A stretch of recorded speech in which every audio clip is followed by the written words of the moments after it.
안녕하세요. 반갑습니다. 이 방송은 바람과 함께 날다 라는 방송입니다. 바람과 함께 날다. 이 방송은 우리 크리스찬들이, 특별히 크리스찬 청년들이 삶을 어떻게 살아가야 될 것인가, 삶에 있어서 직업은, 또 결혼은, 또 삶의 이유는 무엇인가, 이런 것들을 함께 고민해보고 이야기해 나가는 그런 방송입니다.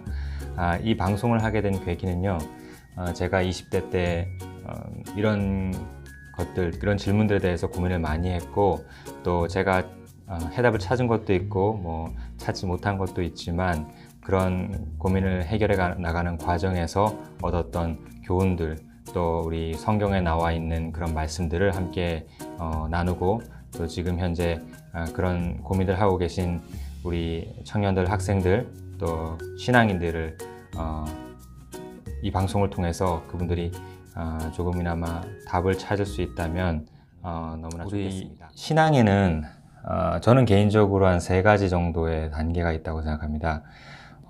불신자로서 그리스도를 전혀 모르는 단계, 그리고 나중에는 때가 되면은 예수 그리스도를 믿게 될 수가 있겠죠. 그런 불신자의 단계가 있고, 또 그리스도를 주로 영접한 단계가 있습니다. 그리스도를 주로 영접한 단계인데, 이 단계가 이제 둘로 나뉘는데, 첫 번째로는 그리스도를 주로 영접했지만 내가 살아가야 할 이유, 내 삶에 있어서 사명을 발견하지 못했던 그런 단계가 있고요. 또 마지막으로는 그리스도를 영접하고 또 주님으로부터 사명을 받아서 그 사명을 이 삶 가운데 실천해 나가고 정말 기쁨으로써 삶을 살아가는 그런 단계가 있습니다. 그래서 제 나름대로 3가지 단계로 구분을 해봤는데요. 불신자, 그리고 그리스도인, 구원의 기쁨과 확신을 가졌지만 아직 사명을 발견하지 못한 단계, 그리고 구원의 기쁨과 사명을 발견해서 그 사명을 완수해 나가는 단계, 이 3단계로 구분이 되어 있다고 저는 생각을 하는데, 특별히 이 방송은 이 2번째 단계에 있는 분들에게 초점을 맞췄습니다. 그래서 구원을 경험하고 구원의 기쁨을 느꼈고, 또 구원의 확신이 있으신 분들, 하지만 아직 내가 이 삶을 그리스도 이전과 이후의 삶이 달라야 될 텐데, 그러면 이후에는 어떻게 살아야 될 것인가, 내가 무엇을 하면서 살아가야 될 것인가, 이거에 대해서 고민하시는 분들 이 방송을 시청해 주시면은 정말 도움이 될 것 같아요. 예. 바다 위에, 우리가 이렇게 바다 위에 배가 한 척이 이렇게 떠 있다고 생각을 해볼 때, 이 배가 어떤 방향으로 나아가려면은 힘이 필요합니다. 그 힘은 우리가 노를 젓거나 아니면 배 엔진을 통해서 배가 나아가는 그런 인위적인 힘도 될 수 있고요. 아니면 돛을 달아서 바람을 타고 앞으로 나아가는 그런 방법이 있겠죠. 그래서 인위적인 방법과 자연, 그 섭리에 의한 방법, 이 2가지 방법이 있는데, 여러분이 눈치채셨겠지만 이 방송의 제목, 타이틀이 바람과 함께 날다입니다. 우리가 이 바람을 어떻게 알고, 바람이 어디서 불어서 어디로 나아가는지 알고, 그 바람의 힘, 그 인도함으로 우리 삶을 어떤 한 목적지를 향해서 나아갈 때에 정말 그 삶이 하나님이 보시기에 기쁘고 그 충만한 삶 가운데 있을 수 있다는 것을 이 방송을 통해서 아실 수 있을 거예요. 그러면 이것을 우리 삶에 한번 적용을 해보면, 우리가 이제 인생이라는 우리 바다가 있습니다. 인생을 바다에 비유하면 항해는 우리가 현실적인 삶이죠. 우리가 인생이라는 바다 위에 우리의 배, 각자의 배, 그 배라는 그 삶의 현실을 띄어서 나아갈 때에 무엇에 의지해서 나아갈 것인가, 특별히 크리스찬으로서 무엇에 의지해서 나아갈 것인가. 우리가 정말 구름 한 점 없는 그런 맑은 날에는 노를 젓거나 아니면 배 엔진을 통해서도 충분히 빠른 속도로 우리가 목적했던 그곳이 어디든지 간에 곳으로 나아갈 수가 있습니다. 하지만 폭풍우가 몰아치고 또 비가 오고 홍수가 나는 그런 시간이 왔을 때에, 인생에서도 그런 시간이 굉장히 많죠. 여러 번 우리가 그런 삶의 고난과 역경을 겪게 될 텐데, 그럼 그때 우리는 어떻게 해야 되는가? 그때 노를 저을까요? 그때 배 엔진을 돌려서 더 속도를 내서 이 폭풍우를 뚫고 나갈까요? 그럴 때 우리가 잘못 결정하는 그 모든 것들이 우리 삶을 망칠 수가 있습니다. 우리 삶에 있어서 그 폭풍우가 몰아칠 때 노를 저으면 노가 부러질 수도 있고요. 배가 뒤집힐 수도 있습니다. 그때는 잠잠히 우리의 삶의 이유, 그 근본적인 이유에 우리가 집중을 해야 됩니다. 성경에서 예를 들면은 성경에서 배하면 생각나는 스토리가 뭐가 있을까요? 성경에 배에 관한 이야기가 여러 군데에서 나오는데 아마 여러분들이 가장 잘 아실 만한 사건은 아마 노아의 방주 사건일 겁니다. 노아의 방주 사건. 이 노아의 방주 스토리는 여러분이 아시겠지만 제가 짧게 설명을 드리면 노아의 방주 스토리는 이 노아는 사람 이름입니다. 노아라는 사람이 살던 그 시대에 하나님께서 이 땅에 있는 이 사람들에게 너무 실망하셨어요. 죄가 굉장히 만연했고요. 또 하나님한테 불순종하고 하나님한테 저항하는 그런 아주 정말 혼돈의 시대였습니다. 그때 하나님께서 사람을 지으신 거, 우리 하나님이 사람을 창조하셨는데 사람을 지으신 것을 후회하신다고 말씀하시면서 이 땅을 심판하시겠다. 그리고 무엇으로 심판하냐? 홍수로 물로 심판하시겠다고 하시면서 그 노아라는 사람, 이제 다 심판의 대상이지만 이 노아라는 사람, 특별히 하나님의 은혜를 입은 이 노아라는 사람을 사용을 하셔서 배를 만들게 하십니다. 그 방주라는 큰 배를 만들게 하시는데 이 배에 탄 사람과 생명체, 동물들을 포함해서 이 배에 탄 생명체들은 하나님께서 구원을 하시겠다고 약속을 하십니다. 그러니까 이 땅은 심판을 받고요. 구원의 유일한 길은 이 배, 노아가 만드는 이 방주, 이 배에 타는 것입니다. 그래서 노아는 하나님으로부터 그 사명을 받고 나서 배를 만들기 시작합니다.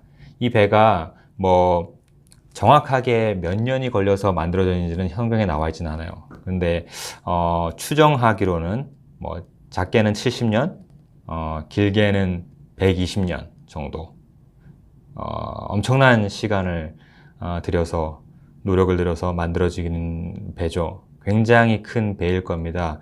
아무래도 하나님께서 노아의 가족들과 또 구원하시기를 원하는 그런 동물들을 다 배에 태웠으니까요. 굉장히 큰 배인데 노아는 이 배를 무려 수십 년에 걸쳐서 만들게 되는 것입니다. 그런데 이 배가 특이하게도 이 배가 이제 하나님께서 물로 심판을 하신다고 하셨으니까 배가 완성된 다음에 이제 비가 막 내리고 40주야를 비가 내리거든요. 그래서 온 땅이 물로 잠기게 되죠. 그리고 폭풍우가 막 몰아치고 사람들은 쓸려가고 이 배가 나중에 그 40주야를 비를 맞고 견디면서 나중에 하나님께서 정해놓으신 그 목적지로 배가 도착을 하게 됩니다. 그런데 특이한 것은 이 배가 노를 젓도록 만든 배도 아니고요. 배에 엔진이 있는 배도 아닙니다. 그리고 더욱 신기한 것은 이 배가 어떤 자동차 핸들에 해당하는 그 방향키가 있는 배도 아닙니다. 그러니까 이 배는 그냥 그 배의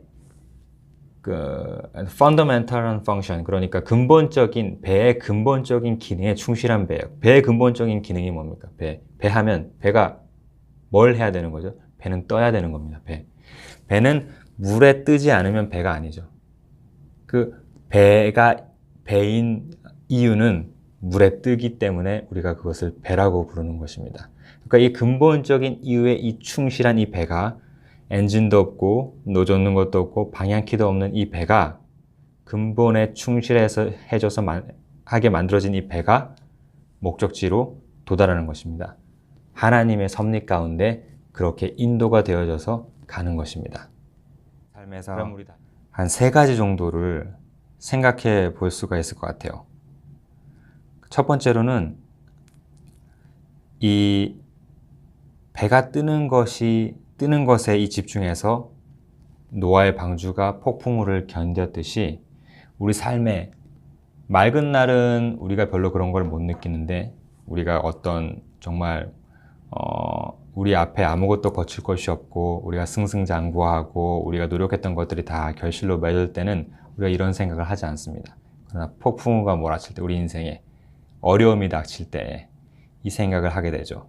내가 왜 사는가? 내가 이 일을 하는 이유가 과연 무엇인가? 반드시 이런 고민을 하게 되어 있습니다. 그러면 배가 뜨는 것에 집중해서 폭풍우를 이겨내듯이 우리도 반드시 우리 삶의 이유, 우리가 포커스할 수 있는 삶의 이유가 반드시 있어야 됩니다. 크리스찬들에게는 이것이 예수 그리스도가 되겠죠. 예수 그리스도. 우리의 삶의 이유는 예수 그리스도입니다. 이것에 더해서 저는 사명이라는 것을 하나 더 추가하고 싶어요. 사명은 예수 그리스도의 부르심과는 또 다른 개념입니다. 예수 그리스도의 부르심, 우리가 구원받을 수 있도록 주님께서 우리를 먼저 부르시는 이 과정을 우리는 콜링이라고 합니다. 부르심의 과정이죠. 이 부르심 이후에 우리는 사명, 미션을 받게 됩니다. 우리가 어떻게 이 삶을 살아가야 될 것인지, 우리의 삶을 구원의 확신 이후에, 구원을 경험하고 난 이후에 이 삶을 우리가 어떻게 살아가야 될 것인가. 이것은 우리의 그 이유, 우리 삶의 이유가 있습니다. 이 사명, 미션. 이것이 우리가 폭풍우를 견뎌낼 수 있는 힘이 됩니다. 어떤 딱 하나의 그 미션을 만약에 가지고 있다면 여러분은 그 어떤 폭풍우도 이겨낼 수 있을 것입니다. 그 첫 번째 우리가 생각해 볼 수 있는 거고요. 두 번째로 우리가 생각해 볼 수 있는 것은 엔진도 없고 방향키도 없지만 이 노아의 방주가 목적지로 간다는 것입니다. 엔진과 방향키가 필요한 것이 아닙니다. 우리에게는 무엇이 필요하냐? 하나님의 섭리에 대한 믿음이 필요한 것입니다. 우리는 종종 어떤 어려움이 닥칠 때 어떤 사람이 우리를 도와줘야 된다. 누가 나의 멘토가 되어줘야 된다. 어떤 힘이 나에게 필요하다. 재산이, 돈이 필요하다. 시간이 필요하다. 힘이 필요하다. 여러 가지 정말 우리가 생각해 볼 수 있는 것들이 많이 있는데 결국 그런 것들이 우리를 폭풍우 가운데서 건져내지 못합니다. 그런 것들은 다 인위적인 것들이죠. 우리가 만들어낸 환상에 불과한 것들입니다. 그리고 이 사회가, 이 세상이 우리에게 강요하는 것들이죠. 이런 것이 있어야만 우리가 폭풍우를 견뎌낼 수 있다. 이 고난의 시간을 이겨낼 수 있다. 결코 그렇지 않습니다. 우리에게 필요한 것은 하나님을 절대적으로 신뢰하는 믿음입니다. 그 믿음, 우리 소명에 대한 믿음, 부르심에 대한 믿음, 그리고 사명에 대한 확신. 이 일이 내가 감당해야 될 일이다. 이게 내 인생에 걸쳐서, 인생 전체에 걸쳐서 내가 감당해야 될 사명이다. 이것에 대한 확신이 있다면 우리는 아무 일을 하지 않아도, 인위적인 방법을 동원하지 않아도 하나님의 섭리 가운데에 어느샌가 목적지에 도달하는 그런 정말로 놀랍고 놀라운 은혜와 복된 그런 시간을 갖게 될 것입니다. 그리고 마지막으로 세 번째에서 하나 더 느낄 수 있는 것은, 이것은 노아의 방주 사건 이제 전체를 걸쳐서 생각해 봤던 건데요. 세 번째는 이제 노아가 배를 만드는 과정과 관련된 것입니다. 제가 말씀드렸다시피 이것이 수십 년에 걸친 작업입니다. 적게는 70년, 많게는 120년에 걸친 이 작업인데, 하나님께서 노아에게 땅에 물로 심판이 있겠다고 말씀하신 이후에 비가 오기까지가 이렇게 수십 년이 걸리는 겁니다. 그러면 이 비가 오지 않은 이 시간, 노아가 배를 만드는 이 과정, 이것이 노아에게 주어진 사명인데요. 이 사명의 시간 동안에 그 노아가 느꼈을 그 인간적인 고뇌가 있었을 겁니다. 왜냐하면 노아가 원래 하던 일이 있었을 거잖아요. 노아가 이제 방주 만드는 건 하나님께서 시키는 일이고, 노아가 또 직업이 있었을 거잖아요. 그리고 가족들도 있고, 또 노아의 이웃들도 있고, 그러니까 생활을 하면서 직업을 갖고 본인의 생업을 하면서 방주를 만들었겠죠. 방주가 십수년이 걸리는데 그것만 매달려서 만들었을까요? 저는 그렇게 생각하지는 않습니다. 노아의 성경에서는 그런 얘기가 나오진 않지만 노아가 어떠한 일들을 하면서 그 방주를 지었겠죠. 그 방주를 짓는 동안 얼마나 많은 사람들로부터 외면을 당했을까요? 비가 안 오니까 일단. 이 사람이 이렇게 큰 배를 만드는데 이 인생에 엄청나게 낭비가 되는 일이죠. 다른 사람들은 뭐 자기 개발을 한다, 시간이 남는다 그러면, 직업을 가지고 있고 시간이 남다 그러면 자기 개발한다, 가족들과 여행을 다닌다, 뭐 여러 가지 있잖아요. 해외 여행을 간다, 자기 몸을 만든다, 뭐 여러 가지 할 수 있는데 노아는 그럴 시간이 없죠. 비가 언제 올지 모르고 하나님께서 완성을 하라고 말씀하셨으니 아마 자기 생업 이외에는 모든 시간을 여기에 투자했을 거예요, 아마. 그렇게 해서 방주가 만들어집니다. 굉장히 많은 고뇌의 시간이 있었을 텐데 이것은 두 가지가 확실해야 됩니다. 일단 부르심에 대한 확신이 있어야 됩니다. 하나님께서 나를 부르셨다, 나를 구원하시기로 작정하셨다라는 그 확신과 이 사명에 대한 확신이 또 필요합니다.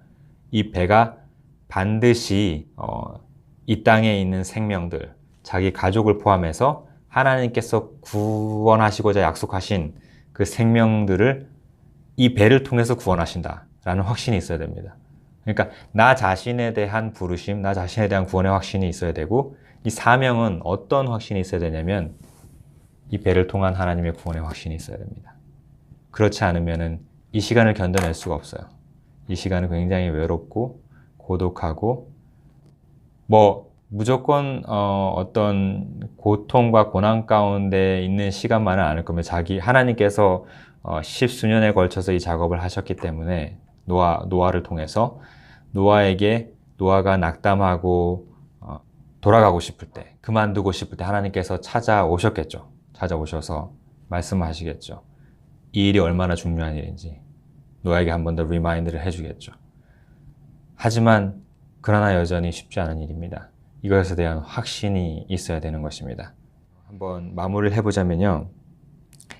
우리 인생에 있어서 중요한 것은 바로 이 삶의 이유를 아는 것인데, 이 삶의 이유는 그리스도인에게는 구원의 확신, 부르심에 대한 확신입니다. 하나님께서 나를 구원하셨다라는 확신이 있어야 되고, 그리고 두 번째, 사명에 대한 확신. 어떤 소명의식, 또 사명감을 가지고 이 땅을 살아가야 될지, 그것에 대해서 오늘 한번 나눠봤습니다. 그럼 다음 시간에는 더 자세하게 하나하나 디테일하게 들어가서 한번 얘기를 나눠보도록 하겠습니다. 감사합니다.